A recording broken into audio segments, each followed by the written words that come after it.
Ơ, nó uy nè chỉ một xe tàu cho bố tử thôi.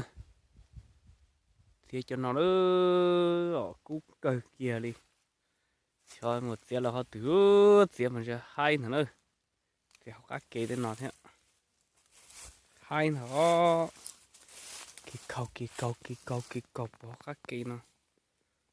Thế nó lòng gầy của họ các kế xe họ đó. Chỉ chơi hai nữa nữa. Cú xa lòn. Rồi dùng đó to nữa.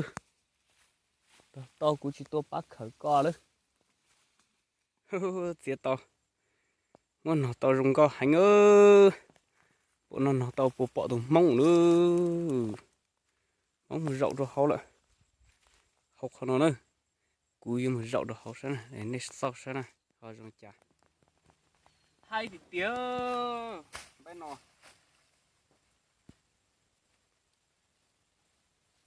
Hai cỡ nữa. Tao cần cầu lưu. Đây bộ bỏ cua.